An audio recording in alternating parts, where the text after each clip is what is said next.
Hi everyone, welcome to our chapter on discrete distributions. This is used to study discrete data. For example, how many deliveries from Amazon arrive late in a week? How many people don't show up in a certain flight? We learn how to show the probability patterns of discrete data in simple tables and graphs, and also how to measure its average and variation. In the second part of the chapter, we focus on the most useful models of discrete data, the binomial distribution. By the end, you'll see how these tools help answer practical questions in business, science, and everyday decisions. In chapter 4, we want to look at the discrete distribution, which distribution is used to study the discrete data.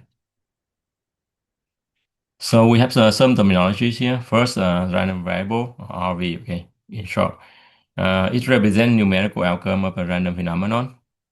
So random phenomenon is a phenomenon which we unsure, we're uncertain about its outcome, right?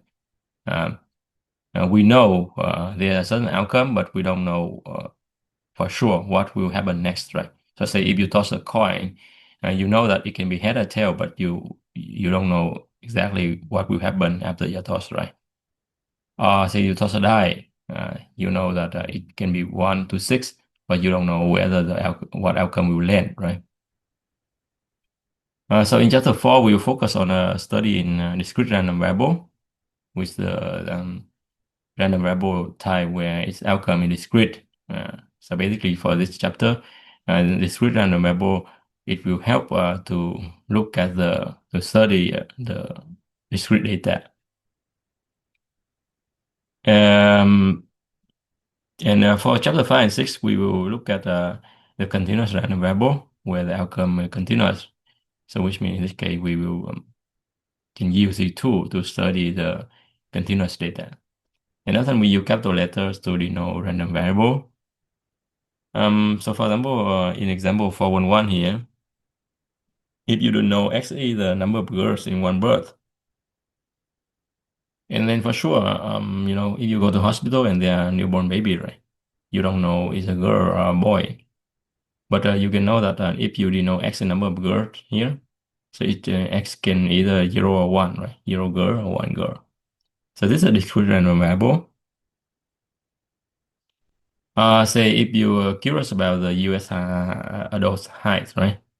And you denote Y variable represent the US adult height. So for sure, when you go outside and just randomly choose one person, you don't know, um, the height is, right? Let's say, you have a phone number list, right? And you just pick one phone number, and then you contact that person and try to measure the height, right? You don't know for sure what the height should be, right? But you know a certain thing, like, say, normally speaking, we can assume that that person with the height from 0 to 10 feet. So when we study random variable, one important thing is that because they're uncertain, right? Uncertain, we don't know what outcome.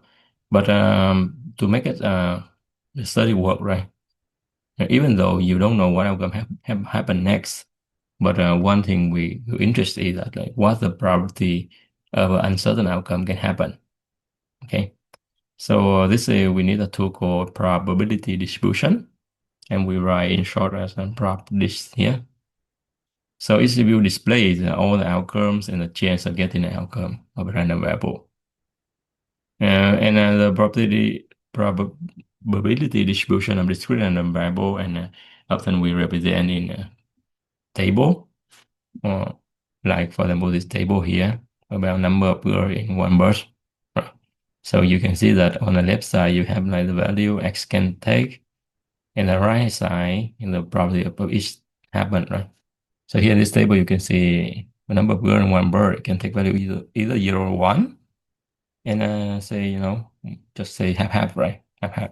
We may have a more accurate number, but I think it's fair to assume that it half. Half probably we had a girl, and half of the boy, half probably we had a girl, right? Um, And for continuous random variable, we will display that the probability distribution by error in a curve. We will learn more about that in chapter 5 and 6. But for now, for discrete, right, we can either use a table. Sometimes people can also use this kind of scatter plot. So where in the x-axis it's just to show the outcome, the y-axis is show the probability that thing happened, right? So here, like we have a say you have a say maybe unfair. Let's say you have unfair coin, right? With probability above head is 0.6, okay? And you toss it 20 times and you see you want to check how many times the head happened. And if you it is such a case, and then you can represent the outcome of number of head in 20 toss with the by this scatter plot here, where each dot here, uh, if you project to the x-axis, it shows the outcome. So for example, this guy, the outcome is 9, and if you project this dot to the y-axis, it shows you the property of that happened. So for example, like for the 9 outcome here, roughly speaking, we see its property happen is about 0.07. This probability can be calculated easily, okay? In the second part of this chapter, you learn how to calculate this probability. And here, like the properties of a discrete distribution, basically like to make a probability distribution work, okay, table work, it must satisfy the following. So first is that we have all the possible value x listed out, right? And each possible value x, it has a type of probability.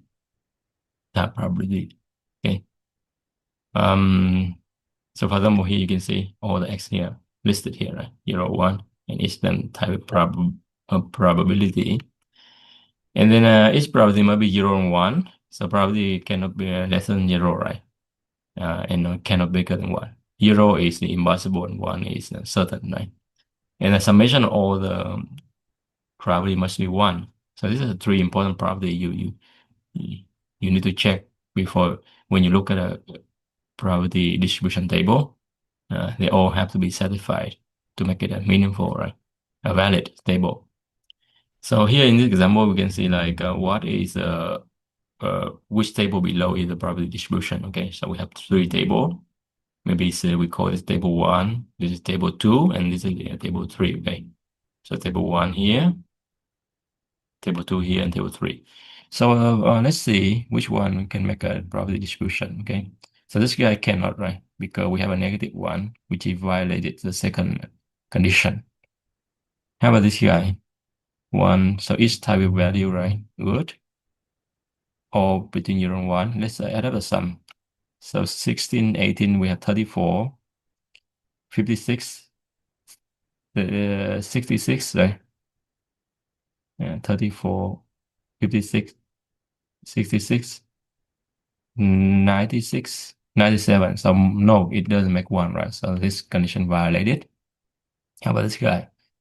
16, 34, 56, 66, 96, 100, right? Which is 1, right? 1.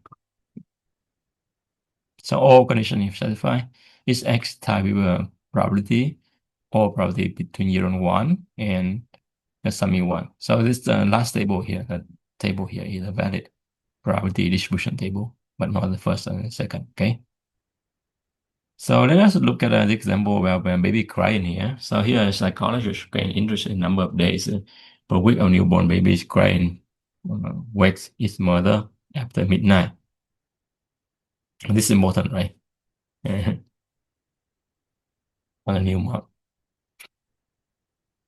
So this way we can, try to support the newborn more, right? If we have this frequency too high.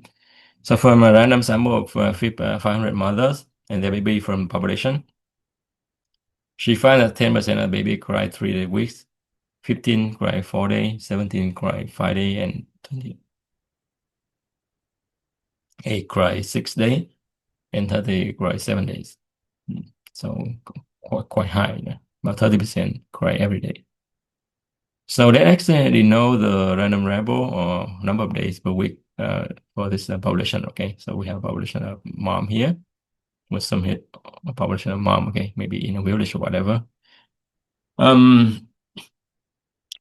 What is the value of x, and then construct the probability distribution of x. Okay, so two things: value of x and construct the probability distribution of x. Okay.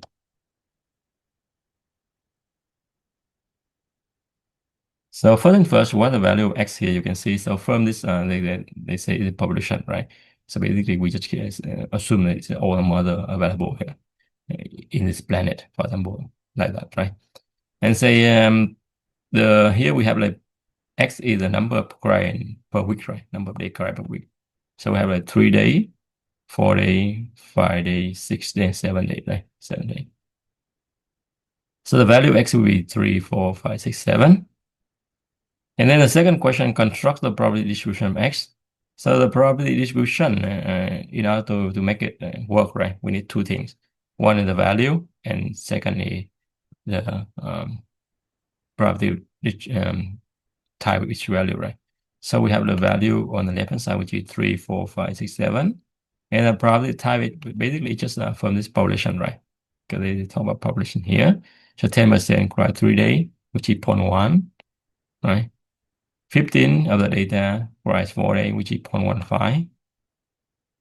17, 28, and 30, which is 0.7, 0.28, and 0.3, right? So yeah, from here you can also check, right? I see point all of them between 0 and 1. Each value type of probability in a summation of 1, 0.1, 0.15, 0.25, 0.42, right? 0.7, and 1, right? 1. So which it make a valid probability distribution. So this is how we study discrete random variable, okay, by look at the probability distribution. So from here you can see even though you don't know what is a sure outcome can happen, but you still have a certain sense the likelihood, the chance it still happen, right? And so this way, when you study thing, even random phenomenon, right? You don't know for sure the outcome, but if you study them carefully, it will give you a certain advantage, okay, compared to people who don't have the data in hand. And this way, it makes the study uncertainty important because you have a higher odds, right? The chance of winning higher if you understand the probability of the thing happen. So two measurement, okay, we will look at when we study random variable. One is we call it mean value as expected value, okay. And here in this case, again, we look at the discrete data. So the expected value, we didn't know the mu, okay. Pronounced mu. EX, okay, expected. So expected here is basically just a mean and the average, okay, we look at. But here we learn in a more systematic way by using the probability distribution. So it's just a summation of all x equal times px equal x, okay. So each value, so for example, if we want to talk about the average number of client, right, per week, right? So you x times bx here, x times bx here, x times bx here, okay, x times bx here, x times bx here, right? So you can see it just got a weighted mean, right? So where this is the value and this is the weight, right? The weight is the probability. Here's a summation across all x times bx equal x. And then we have the variance. It's used to measure the varies of the data around the mean, okay? So the submass square here, we will do in this fashion, which is we use each value, we subtract the mean, okay? How far each value from the mean. And we do a little bit of operator by doing square, okay, to make sure it's non-negative, okay, non-negative. And you time with the probability x equal x, okay?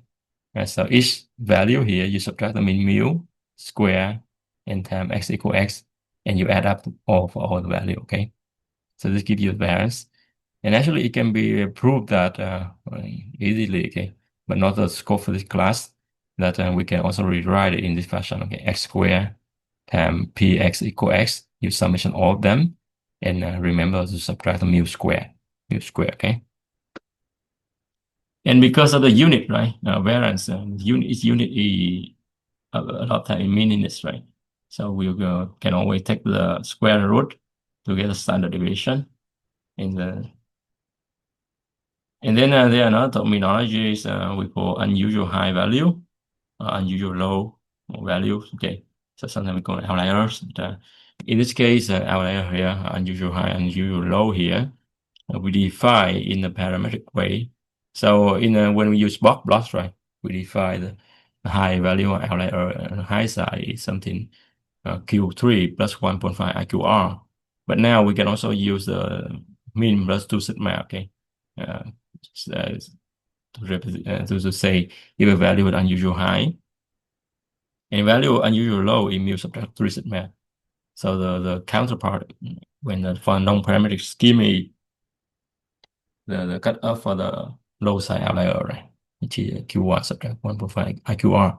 But here we look at in a more in a parametric way, where you look at mean and 2 sigma, mean subtract 2 sigma. And this cutoff basically it comes from empirical rule, right? So empirical rule is just say 95% of the data between two standard deviations from the mean, right? So basically here, if you use that philosophy and basically like the 5%, which is either bigger than two standard deviations from above the mean, lower two standard deviations below the mean, right? Two standard deviations lower below the mean. So we given that, we can consider thing on either side will be kind of unusual value, right? High and low. So now let us look at an example, okay? And we can learn how to calculate this value. So here, now we move our example a little bit further by look at two words, right? So previously we look at one word and we have a symbol table like here, zero words, one word, right? Sorry, a zero girl, one girl, okay? And now we look at two words and see number of girls, right? So you can establish the table easily. The number of baby girls can be 0 or 1 or 2, right? And because we consider two births. And the probability you got like 0 girl, which means you get boy, boy, right? Which means the first is a boy and second is a boy. You can calculate it by using the multiplication rule, right? Probably the first is a boy 0.5 times the second is a boy 0.5, right? And they have nothing to do with each other, right?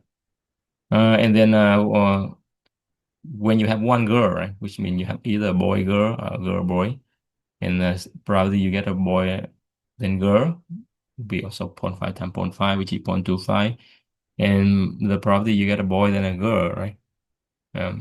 Boy girl boy the same, right? It will be 0.25. So two of them will contribute to the category when you get one girl, right? So in this case, you get 0.25 plus 0.25, you get 0.5. And the probability of getting two girl, which is the first a girl, the second a girl. So again, the multiplication rule give us like 0.5 times 0.5, which is 0.25. So from that, you can establish the table, right? This table. But here, like in this problem, they give us the table already. But I just try to tell you, explain the logic where the table come from. So more, it just comes from the multiplication rule, okay? And here, to calculate the mean, right? And we just apply a formula x times px equal x. So this value times this, plus this value times this, plus this times this, right? And you get the mean, which in this case 1. The variance, you can use different formula track, okay? But often popular people use second track here because it's more convenience. All you need to do is you square its value in the table and time with the weight, which is probably x equal x. But remember to subtract the mu square at the end, okay? A lot of time I see students, they forget to subtract the mu at the end, mu square at the end. So if we follow that second track, you can look at 0 square, right? Here times this weight, which is 0 times 0.25. 1 square times this weight, which is 1 times 0.5. And 2 square times this weight, right? And then we 4.25 and subtract the mu square. So 1 square. Right? So we have 0.5. And from that, you can also get the standard deviation, which is square root of 7.07. 707. And the good news that like, actually you can also calculate this by using a calculator. Okay, with your TI calculator, it can also help you to achieve this goal by put this guy in this L1 and this guy in this L2 as a weight. And here the procedure. Okay, so let me just show you quick. Okay, how you can use your TI to calculate. Okay, so with your TI calculator, you can do start here and edit. Okay. So the first guy will be the all possible cases, right? 0 girl, 1 girl, and 2 girls. In a second case, which is L2 here, which is probably 0 girl, which is 0.25, 1 girl is 0.5, and 2 girls is 0.25, okay? So you get all those, right? You go to start and you go calculate. And again, you choose one variable start. The list you want is the L1. The frequency list are the weight, right? Which is L2, the second, L2 here, and then you calculate. So this is CAC, it gives you the X bar, which is the value you want, right? And the sigma X here, because you have population, you like this, right? Which is 0.707. Again, it also give you the first, second, third quantile, right? And maximum. And for the variance, you just square sigma X, right? And it will give you the variance. So it's exactly here we got. So let us look at the example. A 49-year-old female buy a 1-year life insurance at 530, okay? The insurance company will need to pay the buyer $500,000 if they are dead during the buying period, okay? Given probability of a female this age survive in the year is 0.9998. What expected amount of money that the insurance company obtain from each buyer? Okay, so this is a real problem where the insurance company they use to decide code, right? And in order to make it efficient, right, and competitive, right, they will need to study this type probably very carefully to optimize their revenue, but also not put too much burden on the buyer side, right? So here you go one example. So you can see that if here we consider the expected amount of insurance company gain, right, 10, right? So say like there are two cases, right? So maybe just forget about the cost or internal employee, whatever. Um, we just talk about the gain, okay? Uh, we call the revenue, say revenue, okay? So if X is revenue they can get, right? So basically there are two cases. One case is with the buyer, nothing happened to the buyer, right? So the company will gain $530 with this probability because for her age, right? She survived this probability. And vice versa, right? If that person is dead, right? In the company, they need to pay $500,000 for that person family. But because that lady, right? She only pay 530 for the company, right? So basically, this is again, the company will get negative 4,909 €9,470, and with this probability, right? So the expected amount of money insurance gain, it will case by again depend on case by case basis, right? But more or less the expected value, you can see that the money the insurance company gain will be case by case basis, but the expected they should expect is that much from each patient. Okay, EX equal to X times PX equal X. So this value times the weight plus this value times the weight, right? It's about $429.936, right? So as you can see, like it's kind of big, right? It's kind of big. Eventually, you see, so you have 1,000 customers, and it make a different story, right? So let us look at this quiz. 5 male, a certain genetic disorder, have one child, and you know X is number of children among the 5 who inherit the disorder. Okay, determine whether the table represents a probability distribution or not.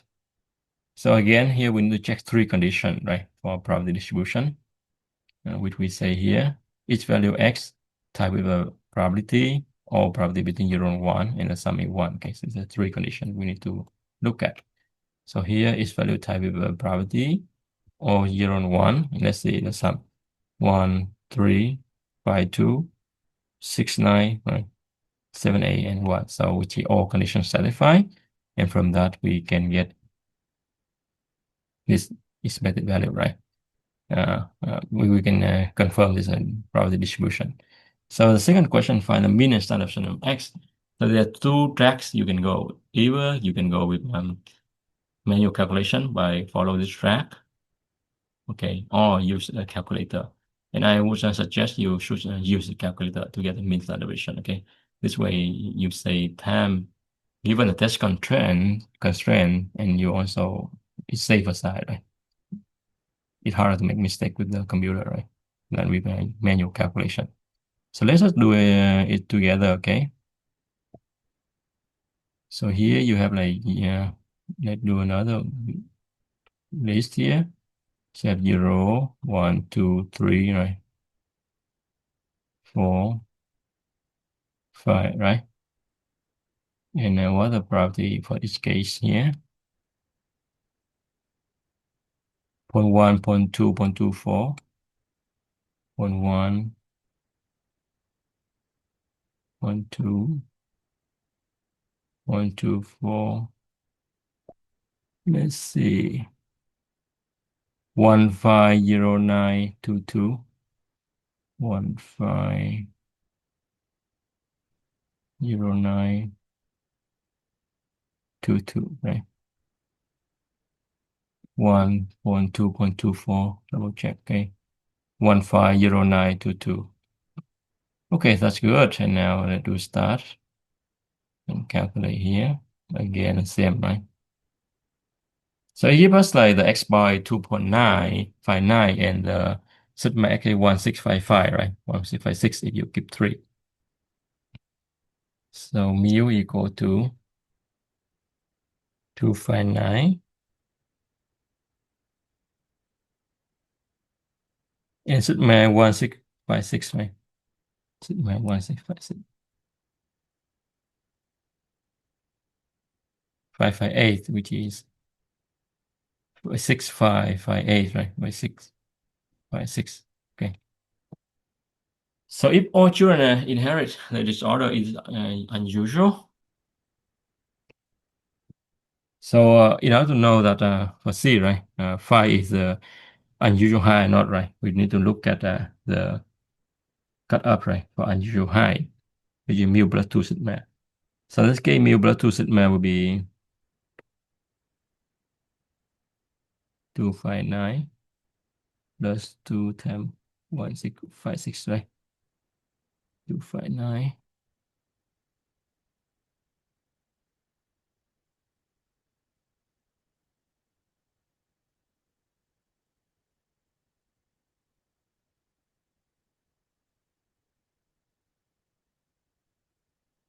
Five nine zero two, right? 502. And you can see that 5 is not bigger than this value, right?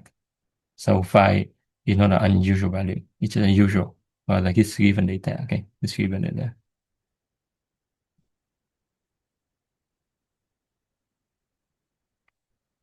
So now let us look at one real life example, how this thing can use to make money, right? So here like, well, the car rent insurance, okay?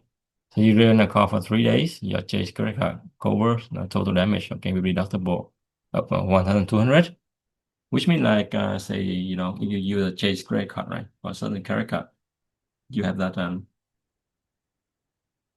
benefit, okay?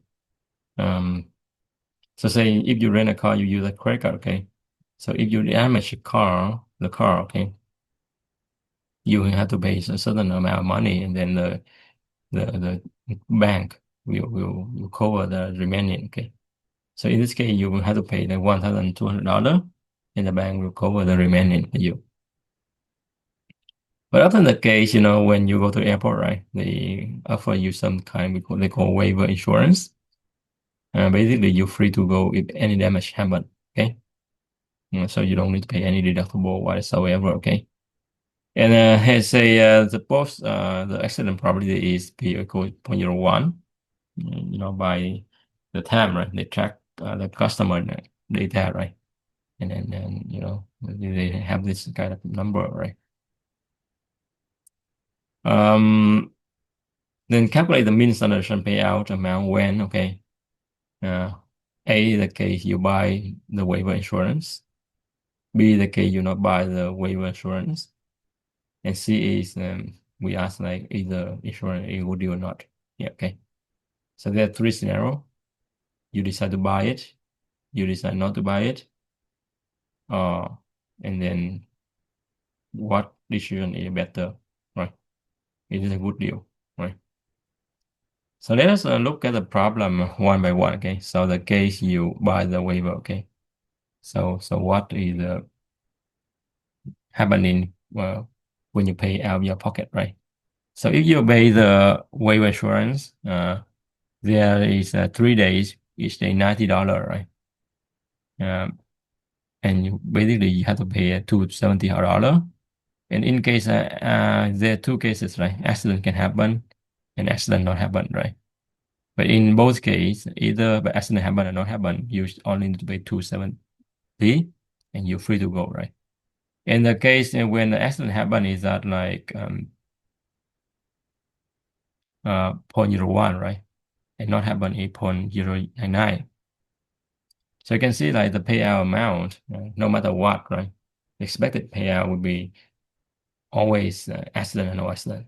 270 times 0.01 plus 270 times 0.99, which is always 270, right? So in case you buy insurance. So the expected payout for your case would be 270. And from that, you can also calculate the standard deviation by either direct calculation or with manually plug in, or you can use calculator, right? Where L1 is 270, and the L2 0.01, 0.099. But more or less, you should get zero because this is just deterministic, right? No matter what, you just pay out 270. So standard deviation is zero, okay? So this is the payout amount if you go with the waiver insurance, okay? You only need to pay 270 and no uncertainty here, right? Standard deviation is zero, fixed amount. In the case you don't decide not to pay insurance, right? So there are also two cases. You get an accident, and you don't get accident. So in case you don't get accident, and basically you pay nothing, right? And I mean, in terms of insurance, for sure you have to pay for the car rent for sure in front, right? And this is probably 0.99. But say in case you have accident, and damage a car, right? Maybe just total loss whatsoever. And the credit card will cover, right? But you have to pay deductible 1,200 for the credit card to cover for you, right? So in this case, it happened with probably 0.01. So from that, you can see that you can find expected value is 1,200 times 0.01 and plus 0 times 0.99, which is $12 in average you have to pay out. And you can also find standard deviation 11939. Okay. So this is the amount you should pay if you decide not go with the waiver insurance from heart, right? So the question now that like should I buy or not buy it? Given this data which is calculated, right? If you buy it 270, that's it. Not buy it, the mean is 12, but you have a certain variation. So in order to make the decision, one way we can do that, we can see, whether we get a good deal or not, right? So in this case, you can see the expected of y plus 2 standard deviation, which is if some value higher than we decide, we call it unusual high, right? And 12 plus 2 times 119.39, you got to 50.78, which is still less than 270. So in this case, I can say that probably this is not a good deal, right? Not a good deal. because the expected value for the case I by insurance already 270, right? It's much higher than mu plus 2 sigma here.